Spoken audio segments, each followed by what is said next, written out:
Bismillahirrahmanirrahim. Alhamdulillahi rabbil alamin. Wal aqibatu lil muttaqin. Wassalatu wassalamu ala ashrafil anbiya'i wa imamil mursalin. Sayyidina nabiyyina wa ala alihi wa ashabihi ajma'in. Amma ba'd. Assalomu alaykum. Muhtaram ahli islom, birodaron ikrom, hurmatli yurtdoshlar, aziz otaxon, onaxonlar, suhbatimizga muxlis bo'lib turgan aka uka opa singillarimiz, mana Allohning rahmati nozil bo'lib yana sizlarni bir ma'naviy ziyorat qilib turganligimizdan o'ziga hazar shukronalar aytib suhbatimizni boshlash arafasida turibmiz. Ma'lumizki, o'tgan suhbatimizda zalolatdan uyg'oning mavzusida jamoatga suhbatimizni havola qilganimizdan keyin ko'pchilik odamlarning o'ziga xos taassurotlari, takliflari, shu bilan birgalikda ko'rsatmalari, iltimoslarini eshitishga to'g'ri keldi. Shu iltimoslardan bittasi oxirgi paytlarda odamlarimizni orasida bo'lgan paytimizda, xalqimizni xizmatida, izdihomlarda bo'lgan paytlarimizda ko'pchilikning iltimosi qoraka, hozirgi kunda odamlarning orasida keng tarqalgan illatlardan bo'lib qolgan, ko'pchilikni Xudoning rahmatidan, jannatidan benasib bo'lishiga sabab bo'lib turgan illatlardan bittasi omonatdan qo'rqmayotgan, qarzdorlikdan qo'rqmayotgan, qarz olib odamlarni ko'zidan qochib yurgan insonlarni mas'uliyati to'g'risida ham bir ma'lumot bersanglar, shularni qatorida qarzi hasana beradigan va mana shunday ulug' bir ajrlarga ega bo'ladigan insonlar to'g'risida ham ilohiy manbalarimizda biron bir ko'rsatmalar bormi? Shular haqida jamoatga bir ma'lumot bersanglar degan ko'p odamlarimizni takliflarini eshitdik. Mana shu takliflar asosida bugungi suhbatimizda omonatdan saqlanishlik, qarzdorlikni mas'uliyatini sezishlik, qarzi hasana beradigan insonlarning fazilatlari haqida suhbat qilishni maqsadga muvofiq deb topdik. Alloh kalomi Qur'onda marhamat qiladiki, omonatlarni o'z egalariga topshirishingizni buyuradi. Niso surasining 58-oyatida. Endi hozirgi biz suhbat qilib turgan suhbatimizning mavzusi oxirgi paytlarda mana qarzdor bo'lish. Bir insondan omonat olib, pul olib, qarz olib, qarzni mas'uliyatini sezish ham banda bilan bandani o'rtasidagi omonat. Agar bu banda omonatga xiyonat qiladigan bo'lsa, bandasi kechirmaguncha Alloh kechmas ekan. Payg'ambarimiz Muhammad Mustafa sallallohu alayhi va sallam duo qilganlarida Allohga iltijo qilar ekanlar: "Ya Rabbim, meni ham, ummatimni ham 3 xil balodan asragin. Menga ham, ummatimga ham 3 xil baloni ko'rsatmagin. Birinchisi qarzdorlik balosidan o'zing panoh bergin. Ikkinchisi dushmanlarimizni ustimizga g'olib qilmagin. Uchinchisi ko'pchilikni oldida sharmanda bo'lishdan, mulzam bo'lishdan o'zing panoh bergin, o'zing asragin" degan mazmunda janob payg'ambarimiz duo qilar ekanlar. Endi inson turli xil holatlarda qarzdor bo'lib qoladi. Umuman qarz olmaslikdan shariatimiz qaytargan emas. Yaxshi niyatda, yaxshi bir ish uchun, yaxshi bir taraqqiyot uchun, yaxshi bir amal uchun qarzdor bo'lishning ham o'ziga xos darajalari bor. Niyat, har bir narsa niyatga bog'liq bo'lgandek, qarz oladigan odam olgan kunidan yaxshi bir niyat bilan, yaxshi ishni tasarrufi uchun qarz olsa, Parvardigor, mana shu ish uchun shu qarzni oldim. Shu qarzni qaytarguncha o'zing tanamda jonimni omon qilgin, salomat qilgin. O'zingni oldingda ham, bandangni oldida ham yuzimni yoriq qilgin. Omonatni egasiga tezroq topshiradigan imkoniyatlarni o'zing bergin deb Allohga iltijo qilgan. Xudodan nusrat so'ragan, yordam so'ragan bandaga albatta Allohning yordami bo'lar ekan. yaxshi niyat bilan qarz olib, shu niyatda qarzni qaytarish umidida Xudoga iltijo qilgan bandaga qarzini qaytargunga qadar Alloh uning yonida bo'lar ekan. Allohning yordami bo'lar ekan. Endi insonlarning orasida shunday bir toifalar borki, kelganda egilib, bukilib, yig'lab, odamlarning ko'zidan yoshini oqizadigan holatda qalbimizda bir rahm uyg'otib, yolvorib, pulni olgandan keyin o'zim bilaman, qaytarsam qaytardim, bo'lmasam yo'q degan qalbida bir egri niyat bilan, g'ayri niyat bilan keladigan inson o'g'rini hukmida bo'lar ekan. Bir xil inson qarz olgandan keyin qarzni berish imkoniyati bo'la turib, o'sha qaytarishga imkon tug'ilgan paytda ham ertaga keling, inningga keling deb odamlarni ovora qilib, eshiklarni tagida sarg'aytirib, qarzini bermasdan cho'zib yurgan inson o'sha bandaga zulm qilgan bilan barobar bo'lar ekan. Mo'min bandani qachon mo'min deymizki, u mo'minning qo'lidan, tilidan boshqa bir insonga zulm yetmasa, ziyon zahmat yetmasa, u haqiqiy komil musulmon bo'ladi. Lekin shunaqangi toifadagi odamlar hozirgi paytda oramizda ko'payib ketganligi, kelgan paytda va'dalarni berib, qasamxo'rlik qilib, qo'lingizdan pulingizni olgandan keyin bermasdan g'oyib bo'lib, imkoniyati tug'ilgan paytda ham odamlarga quruq va'dalarni berib, insonlarning ko'zidan qochib yurgan insonlarning borligi achchiq bo'lsa haqiqat. Payg'ambarimiz Muhammad Mustafa sallallohu alayhi va sallamning huzurlariga sahobalardan birlari kelib, "Ya Allohning rasuli, men bir yil muqaddam bitta tuyani qarzga bergan edim. Shu tuyamni qaytarib bersangiz" deb talab qildilar. Shunda sarvari koinot sahobalarga qarab turib, tuyalarning ichidagi kattarog'ini, qimmatrog'ini, eng yaxshisini beringlar. Sahobalardan birlari, "Ya Allohning rasuli, bu odam kichkina tuya bergan edi-ku. Nima uchun biz kattaroq tuya beramiz?" deganlarda, payg'ambarimiz marhamat qildilarki, qarzinglarni chiroyli suratda ado etishni unutmanglar.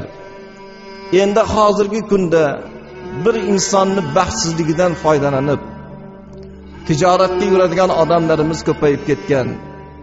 Boshqa bir holatlarda bo'ladigan insonlar ko'payib ketgan. Qarzni berib, uni ustiga foyda talab qiladigan insonlar riboxo'rlikning hukmida bo'lib, do'zaxning otashini qorniga yegan bilan barobar bo'ladi. Lekin shariatda shunday bir yo'llar ham bor ekanki, bir insondan qarzdor bo'lganimizdan keyin qarz bergan odam talab qilmasa ham, lekin qarz olgan odamning o'zi roziligi bilan ozgina qo'shib bo'lsa ham, shu insonga borgan paytimizda ko'pchilikdan yordam so'raganimizda najot bo'lmaganda, shu insonni bizga yordami tegdi. Mana hojatimiz ravon bo'lib, mushkulimiz oson bo'ldi. Men roziman degan maqsadda ozgina bo'lsa ham qo'shib olib bersa ham, majburlanmagan holatda bersa ham, uni olgan odam riboxo'rlik qilgan bilan barobar bo'lmas ekan. Bu narsaning hukmi boshqa ekan. Endi mana shunday holatlar bo'ladiki, bir xil inson, muhtaram birodarlar, odamlardan qarz olib, yolg'on va'dalarni berib, odamlarning eshigini tagida sarg'aytirib qo'yadigan holatlarni guvohi bo'lgansizlar. Bunday insonlarda munofiqlarning alomati paydo bo'lar ekan. Janob payg'ambarimiz Muhammad Mustafa sallallohu alayhi va sallamdan bir hadis borki, munofiqda 3 xil alomat bo'ladi. Qaysi insonda mana shu alomatni ko'rsanglar, bilinglarki u munofiq dedilar. Birinchisi gapirganda yolg'on gapirishlik. Ikkinchisi omonatga xiyonat qilishlik. Uchinchisi va'da bersa, va'dasiga vafo qilmaslik. Bu munofiqning alomatlaridan degan ekanlar. Hayot yurgan davrlarda odamlardan qarzdor bo'lib, odamlardan qarz olib, erta beraman, inning beraman deb quruq va'dalar berib, insonlarni umidlantirib, yolg'on va'dalarni berib, favqulodda dunyodan ko'z yumib ketadigan bo'lsa, u inson nafaqat bu dunyoda, balki qabrda ham qarzni mas'uliyatidan qutulmas ekan. payg'ambarimizning hadislarida qarzdor bo'lib, qarzi bo'ynida ketgan inson qabrda zanjirband qilingan mahbusdek yotadi. Qachonki bu insonni bo'ynidan qarzi soqit bo'lmaguncha degan ekanlar. Abu Qatoda roziyallohu anhu yana bir rivoyat qilgan hadislarda payg'ambarimizning huzurlariga janozani ko'tarib kelishdi. Shunda sarvari koinot payg'ambar Muhammad Mustafa sallallohu alayhi vasallam jamoatga yuzlanib turib, ey birodarlar, bu insonni bo'ynida qarzi bor ekan. Men bu insonni janozasini o'qimayman dedilar. Shunda Abu Qatoda roziyallohu anhu, yo Allohning rasuli, janozani o'qing, men kafilman dedilar. Payg'ambarimiz Abu Qatodaga qarab, vafosi bilanmi, ya'ni va'dangizga vafo qilasizmi deganlaridan keyin vafo qilaman dedilar. Ya Rabbim, o'zing shohidsan, shu yerdagi bandalar shohid deb janob payg'ambarimiz o'sha insonni janozasini ado etib o'qib bergan ekanlar. Ya'ni insonni zimmasidagi qarz, bo'ynidagi qarz turli xil qiyinchiliklarga, yaratganning dargohida hisobi og'ir bo'ladigan, mas'uliyati og'ir bo'ladigan amallarga sabab bo'lar ekan. Endi Allohning kalomi Qur'onda Sura-i Baqaraning 182-oyatida Alloh ogohlantiradiki, qarz berishni ham o'ziga xos odoblari Qur'onda zikr qilingan. Ya'ni bir insonga qarz beradigan bo'lsangiz, guvohlarning guvohligida qarz berishlik. Ayolmi, erkakmi, mana shu odamlarning guvohligida, ko'zini ostida falonchakamiz falon kuni falon insonga shuncha pulni qarz berdilar, omonat berdilar degan mazmunda bitta iymonli odam o'rtada kotiblik qilib yozsin. Odamlar shunga guvohlik berishsin. Ya'ni 3-4 ta odamning guvohlik bo'lishidan maqsad, hikmati bir inson dunyodan o'tib qolishi bor yoki topilmay qolgan paytda, esdan chiqqan paytda qolgan odamlar guvohlik bersin. Guvohlik beradigan insonlar Alloh uchun hech bir yolg'onni qo'shmasdan Alloh buyurgandek guvohlik berishligi Qur'onda zikr qilingan. Ya'ni o'sha qarz berilganda, omonat berilganda odamlarning guvohligida, ko'zini ostida yozib xat hujjat qilingan holatda berishlik maqsadga muvofiq ekan. Bandamiz, insonmiz. Dunyodan o'tib qolish xavfi bor yoki qamalib qolish xavflari bor, boshqa bir holatlar bor. Dalil hujjat yo'q, biron bir asos yo'q. Hech kimga borib dardingizni aytishga imkon topilmay qolgan paytda Qur'onning hukmiga ko'ra dalil hujjatlarga asoslansa, bu maqsadga muvofiq bo'ladi. Salafi solihinlardan o'tganlarning hayotlariga bir nazar soladigan bo'lsak, Hazrati Umar hayit kunlari yaqinlashib qolgan paytlarida o'zlari odil bo'lgan ekanlar. O'g'illari huzurlariga keldi. Ota, hayit kuni yaqinlashib qoldi.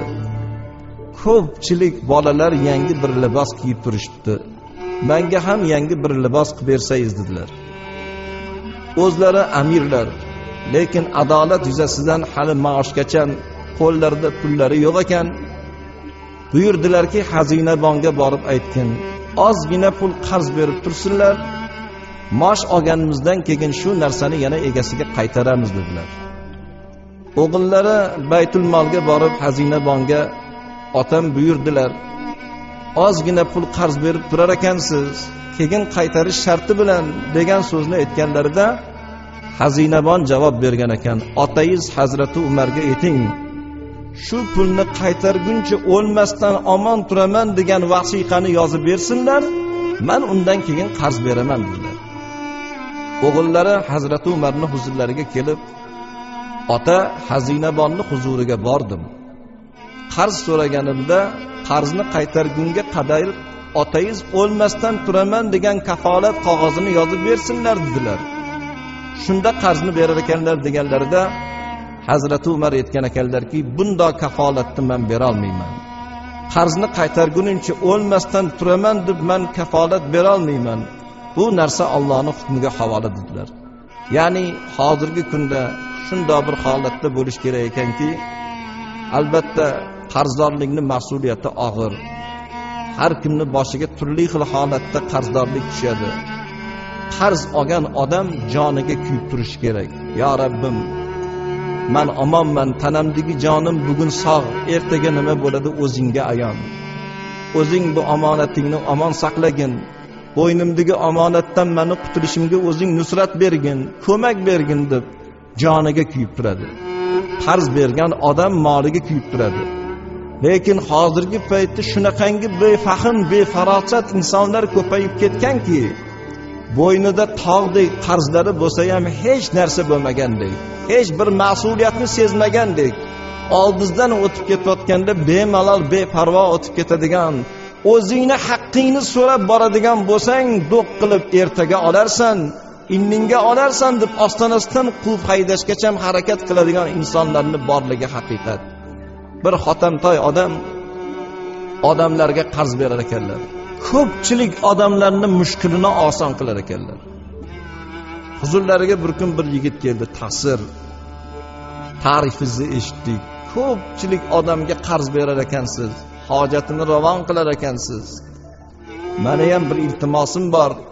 Ozgina qarz bersangiz, bo'ynimdagi mana shu omonatdan qutulsam degan iltimosni qilganlarida, haligi odam ko'pchilikni ko'rib, o'ziga xos bir tajribaga ega bo'lgan ekanlar. Qarzni beraman, faqat bir shartim bor. Nima shartingiz? Maydonga chiqamiz. Odamlar yig'ilgan joyda qo'limdan qarzni olasiz. Olganingizdan keyin qo'llarimdan o'pib qo'yasiz degan ekanlar. Haligi odam taajjublanib hayron bo'lgan ekan. Nima uchun men sizni qo'lingizdan o'paman? Vaqt soat keladi birodar, o'zim bergan pulimni, o'zimni qarzimni qaytarib olish uchun oyog'ingizdan o'pishga men tayyor bo'laman degan ekanlar. Hozirgi kunda xuddi shunaqangi vaziyatga tushib qolgan insonlarning borligi, bir onani siynasidan sut emgan jigarlarning o'rtasidagi ixtilof, aka-uka bo'lib o'rtasidan qil o'tmagan birodarlarning o'rtasidagi ixtiloflarning sababi mana shunaqangi mas'uliyatsizlik, qarz olgandan keyin omonatdan qo'rqmasdan yurishlik, odamlarning mas'uliyatini sezmasdan yurishlik oqibatida turli xil ixtiloflarning yuzaga kelganligini guvohi bo'lib turibmiz. Xalqqa xizmatda yuramiz. Turli xil odamlar bilan, turli xil toifalar bilan, har xil yoshdagi odamlar bilan o'tirishga to'g'ri keladi. Poytaxtimizdagi to'yliq dahasida xuddi shu mavzuda, qarzdorlik to'g'risida, mana shu qarz beruvchilarning fazilati haqida ma'ruza qildik. Yonimda bir otaxon o'tirgan edilar, nuroniy otaxon. Men ma'ruza qilganimdan keyin mikrofonni qo'llariga oldilar. Jamoatga yuzlanib, birodarlar, mana bu mavzudagi qarzdorlik to'g'risidagi suhbatni eshitdinglar-a? Ha, eshitdik. O'lim deganda nimani tushunasizlar deb savol qildilar. Hamma jim bo'lib o'tirib sukut qilganlaridan keyin bergan savollariga otaxonning o'zlari izoh berib javob qaytardilar. Majoziy ma'noda. O'lim deganda 3 xil o'lim bor. Erkak odamda ham 3 xil o'lim, ayolda ham 3 xil o'lim bor. Ayol kishining birinchi o'limi Alloh bergan umrni yashab, o'zini ajali bilan omonatni berib dorul baqoga rihlat qilib ketishlik ayolga bu sharafli birinchi o'lim.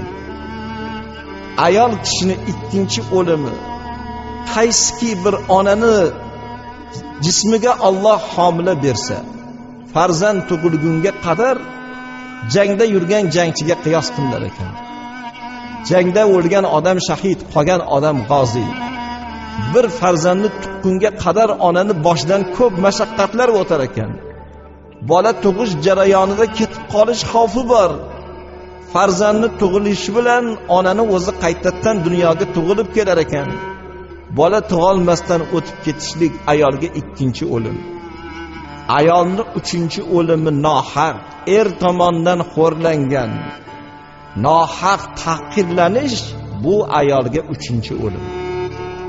Erkakda ham 3 xil o'lim bor. Erkakning birinchi o'limi Alloh bergan umrni yashab, o'zini ajali bilan omonatni topshirishlik birinchi o'lim.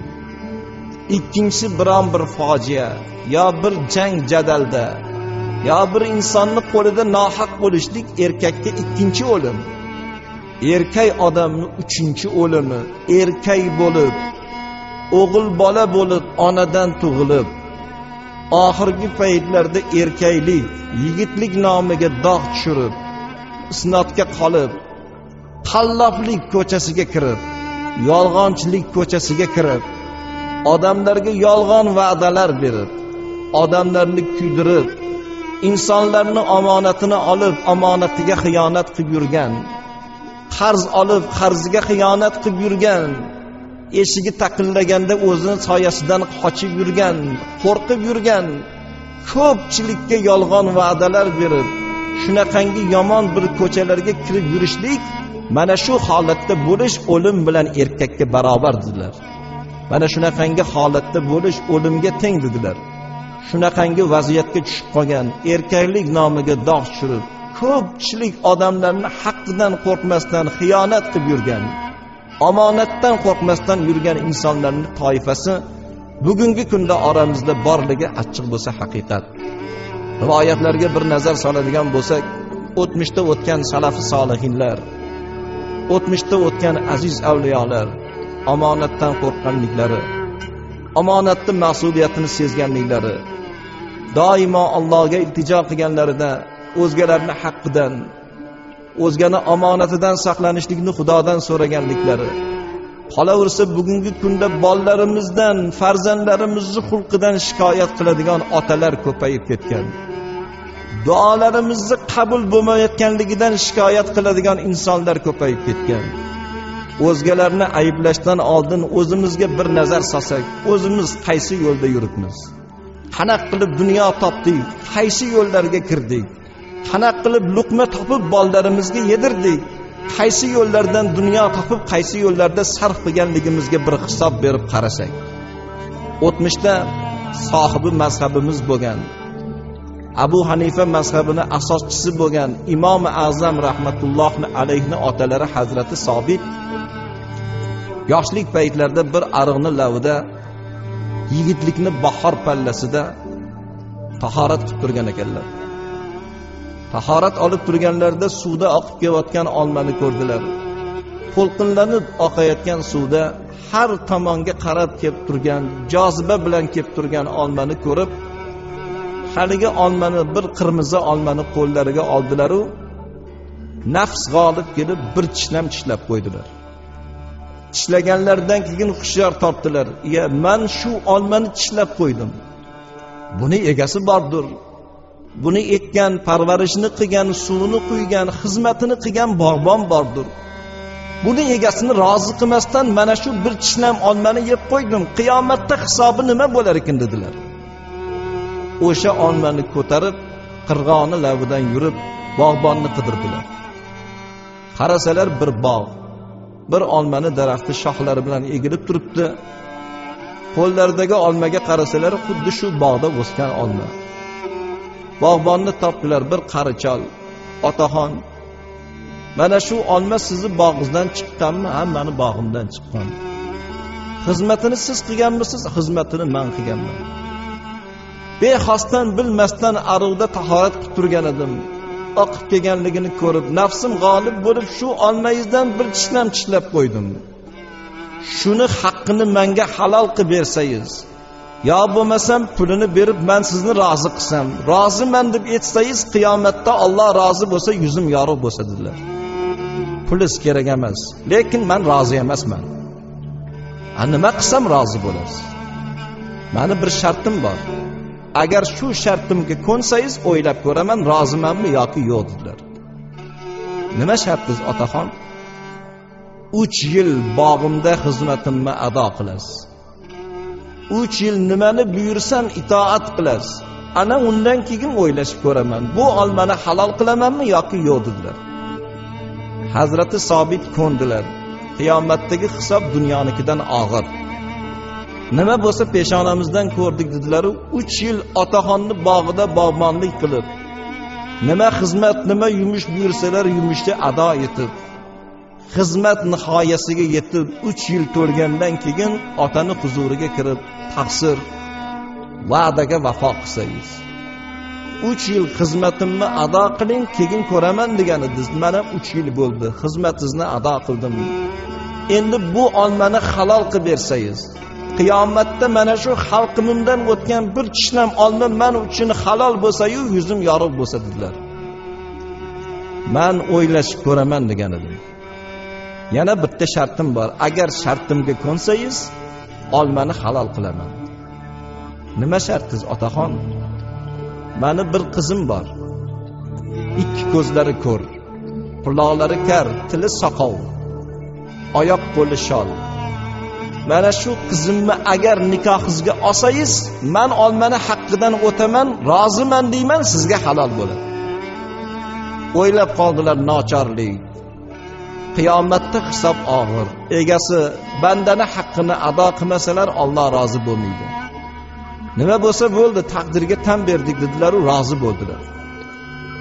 To'yni tadoriklari ko'rilib, kechqurun nikoh o'qish uchun go'shangaga kirgan paytlarida ko'zlariga ishonmay qoldilar. Husn jamolda tengi yo'q bo'lgan, ko'zi ham ochiq, qo'l oyog'i ham butun bo'lgan, tillari gapiradigan, hech bir nuqsoni yo'q bo'lgan go'zal suratdagi qizni ko'rdilar. Qaynotani huzuriga chiqib, otaxon meni sinamoqqa kirgizganmidingiz? Ta'rif boshqacha bo'lgan edi. Ko'zi ko'r, qo'l oyog'i shol, tillari soqov deb menga ta'rif bergan edingiz. Umuman boshqacha bir qizni ko'rdim-u deganlarida haligi chol javob bergan ekan. Shundoq bir Xudodan qo'rqadigan taqvodor qizim bor edi. 3 yil xonadonimda tuzimni uchib xizmatimni qildi, zahat qildim. Ostona haklab shu qizimni ko'chaga chiqqanini ko'rdingizmi? Ko'rganim yo'q. Ostona haklab ko'chaga qadam bosmagan oyoqlarini shol degan edim. Majoziy bir ma'noda gapirgan edim. Qo'li bilan bir insonga ozor berganini ko'rdingizmi?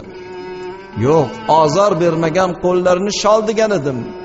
Nomahramlarga ko'zi bilan qaraganini ko'rdingizmi? Ko'rganim yo'q. Nomahramlardan to'silgan ko'zlarini ko'r degan edim. Tili bilan noshoista so'zlarni gapirib, bir insonni diliga ozor berganini eshitdingizmi? Yo'q. Yomon so'zlardan to'silgan, to'xtagan tillarini men soqov degan edim.